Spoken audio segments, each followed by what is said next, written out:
안녕하십니까. 이어서 경남 소식입니다. 장마가 늦어지면서 경남은 오늘도 한낮 기온이 30도를 오르는 더위가 이어졌는데요. 극심한 가뭄에 사람들이 폭염을 피하는 것도 쉽지 않은 일이 됐습니다. 박상현 기자의 보도입니다. 도심에서 가까워 사람들이 쉽게 찾아오는 김해 대청 계곡입니다. 하지만 계곡물은 보이지 않고 계곡 중간까지 텐트며 돗자리가 차지했습니다. 최근 가뭄에 계곡물이 말라버린 겁니다. 피서 나온 아이들은 작은 물웅덩이를 찾아 나서지만 몸을 풍덩 담그지는 못하고 그나마 물장구 치는 걸로 더위를 쫓습니다. 20년 넘었는데 이는 거는 나는 이래 물 작은 건 처음 봤습니다. 내가 이래 물이 이래 말란 건. 도심 물놀이장으로 인기인 창원의 기업사랑공원. 주말 낮인 만큼 가족 나들이객이 꾸준히 찾아옵니다. 그러나 폭염에도 아직 물놀이를 할 수 없습니다. 좀 더우니까 조금 빨리 했으면 좋기는 좋겠죠. 아무래도 예전하고 다르게 지금 기온이 좀 많이 높으니까 그럼 애들이 더 좋겠죠. 담당 부서에는 물놀이 시설을 빨리 가동해달라는 민원도 제기되는 상황. 가뭄에 대규모로 물을 쓰는 게 쉽지 않기 때문입니다. 7월 7일부터 개장 안 하고 지금 저희 깨짐을 다 받아놨는데 너무 가뭄이 심해가지고 물 사용하는 것도 그렇고 이래서 저희들이 날짜를 그 정도로 잡아놨거든요. 이른 폭염이 기승이지만 사상 초유의 가뭄에 더위를 피하기도 쉽지 않습니다. KBS 뉴스 박상현입니다. 최근 심폐소생술로 소중한 생명을 구하는 사례가 이어지고 있는데요. 특히 여름 물놀이철을 맞아서 심폐소생술에 대한 관심이 높아져 잘 배워두면 누구나 소중한 생명을 살릴 수 있겠습니다. 보도에 김민혁 기자입니다. 길가에 쓰러진 남성 A씨 곁에 다른 남성이 심폐소생술을 실시합니다. 곧이어 도착한 소방구조대가 A씨를 안전하게 병원으로 옮깁니다. 쓰러진 A씨를 구한 건 울산 온산소방서 소속 김영환 소방교. 근무가 아닌 비번 중 골목길을 지나던 김 소방교는 쓰러진 남성을 그냥 지나치지 않았습니다. 한 분이 쓰러져 계셨거든요.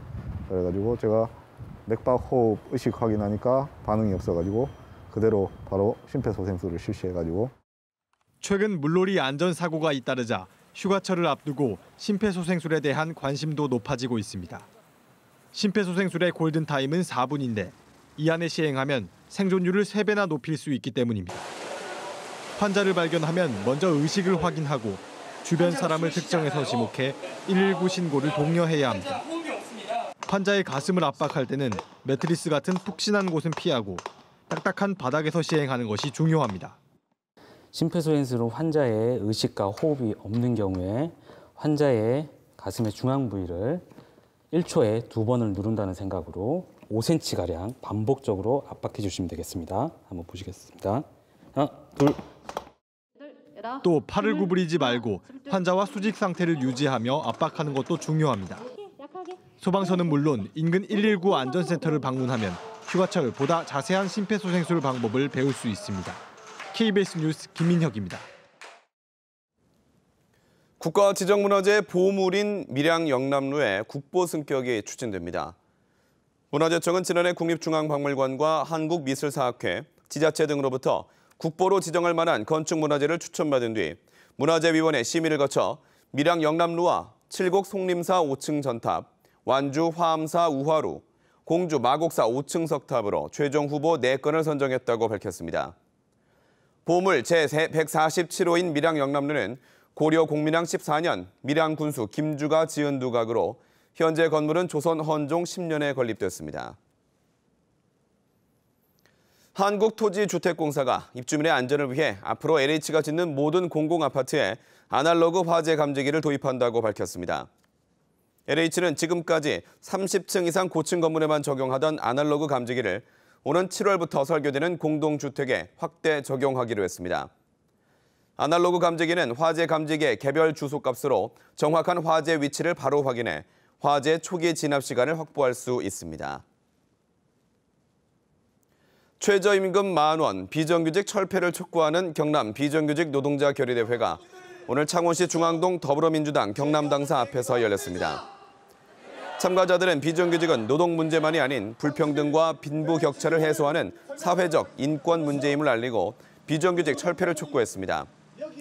결의대회는 창원광장을 지나는 도심 행진을 마친 뒤 민주당사 앞에서 결의대회와 문화제가 차례로 펼쳐졌습니다. 자유무역지역 통제시설에 철거가 가능하도록 하는 법률 개정안이 발의됐습니다. 창원 마산회원구 윤한홍 의원이 발의한 개정안은 자유무역지역의 통제시설이 교통정체 등의 피해를 유발할 경우 관리권자가 통제시설을 이전하거나 철거할 수 있도록 하고 물품의 반입 반출을 관리할 수 있는 대체 수단을 마련하도록 했습니다. 40년 전에 지정된 마산 자유무역지역은 담장과 출입문, 경비초소, 검사장 등 통제시설이 도심 교통난을 부추기고 있다는 지적을 받고 있습니다. 우리나라 연안에서 검출됐던 조개류 독소가 완전히 사라졌습니다. 국립수산과학원은 지난 21일 이후 연안 조사에서 조개류 독소가 검출되지 않았다고 밝혔습니다. 올해 마비성 조개류 독소는 지난 3월 말 부산 앞바다에서 검출돼 4월 중순에는 조개류 채취가 금지됐고 지난달 중순 채취 해제가 내려졌습니다. 경남 소식이었습니다.